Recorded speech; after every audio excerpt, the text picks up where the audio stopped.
आज हम एमए उत्तरार्ध में विऔद्योगीकरण की चर्चा करेंगे।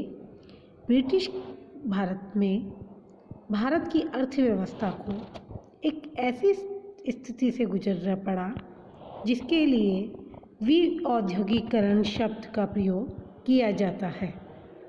विऔद्योगीकरण का विचार सबसे पहले दादा भाई नौरोजी ने 19वीं शताब्दी के अंत में दिया था, जिसका समर्थन बाद में रमेश चंद्र दत्त जैसे विद्वानों ने किया।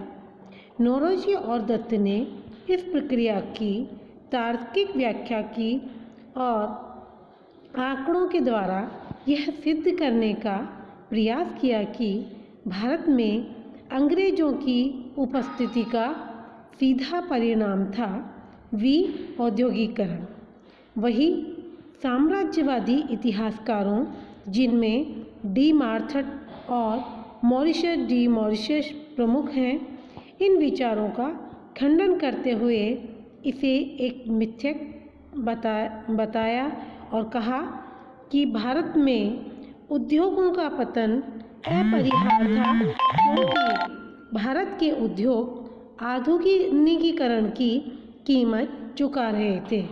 इस प्रकार ब्रिटिश शासन के अधीन भारत की अर्थव्यवस्था के रूपांतरण को लेकर ब्रिटिश राज आलोचकों और उनके प्रवक्ताओं के बीच बहस होती रही। भारतीय हस्तशिल्प उद्योग का विनाश ब्रिटिश आर्थिक नीतियों का स्वाभाविक परिणाम था, क्योंकि जब उत्पादन प्रणाली पूंजीवादी उत्पादन प्रणाली से जुड़ती है तो इस परिवर्तन के क्रम में इसका टूटना अनिवार्य है। उदाहरण के लिए इंग्लैंड एवं अन्य यूरोपीय देशों को भी इस प्रक्रिया से गुजरना पड़ा, लेकिन यहाँ उल्लेखनीय तथ्य यह भी है कि इन देशों की स्थिति भारत से भिन्न थी।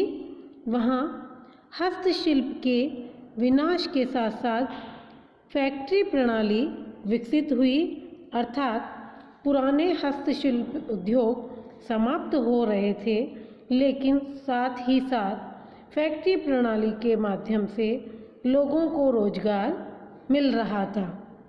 भारत की स्थिति ब्रिटेन से अलग थी, लेकिन यहाँ हस्तशिल्प का विनाश तो हुआ, किंतु उसकी क्षतिपूर्ति में फैक्ट्री प्रणाली का विकास नहीं हो पाया, जो आधुनिक उद्योग का आधार बनते।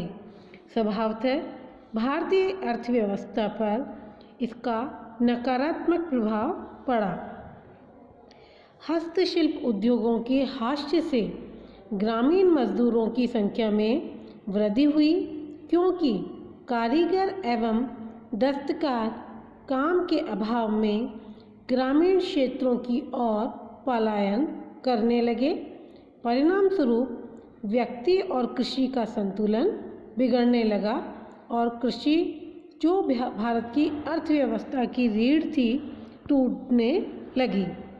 कार्ल मार्क्स से लेकर रमेश चंद्र दत्त तक सभी विद्वानों ने 18वीं शताब्दी के उत्तरार्ध और पूरी 19वीं शताब्दी के दौरान भारत में हुए विऔद्योगीकरण और उसके फलस्वरूप हुए विनगरीकरण के पक्ष में काफ़ी प्रमाण प्रस्तुत किए।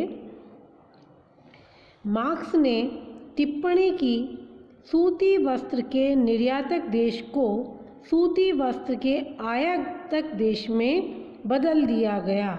वहीं दूसरी ओर ब्रिटिश पक्षधर इतिहासकार इसका खंडन करते रहे और कहते रहे कि यदि भारतीय लोगों को सस्ता ब्रिटिश कपड़ा उपलब्ध होगा तो वे इसे और अधिक उपयोग में ला सकते हैं।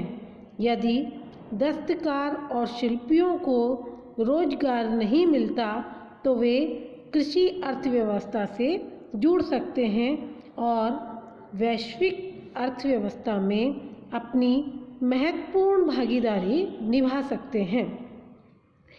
साम्राज्यवादी इतिहासकार मॉरिशस यह नहीं मानते कि कुटीर उद्योग, विशेषकर दस्तकारी उद्योगों में जो गिरावट आई वह ब्रिटिश अर्थव्यवस्था की देन है। वे इसके पतन के कारण भारतीय अर्थव्यवस्था में ही ढूंढते हैं, जबकि वास्तविकता यह थी कि भारत में इंग्लैंड में हुई औद्योगिक क्रांति के कारण कच्चा माल भारत से निर्यात होने लगा और वहाँ से फैक्ट्रियों द्वारा तैयार माल भारत में आने लगा, जिसके चलते भारत के हस्तशिल्प उद्योग पूरी तरह से नष्ट होने लगे। परिणाम स्वरूप यहाँ के जो लोग थे वे कृषि पर निर्भर होते चले गए, तो कृषि पर भार बढ़ता चला गया। भारतीय दस्तकारी उद्योग के स्थान पर, कुटीर उद्योगों के स्थान पर भारत में फैक्ट्री प्रणाली स्थापित नहीं हो सकी, क्योंकि भारत अब पूरी तरह से इंग्लैंड पर निर्भर होने लगा था। ये अंग्रेज़ों की जो आर्थिक नीति थी, इसने भारत को विऔद्योगीकरण की तरफ धकेल दिया।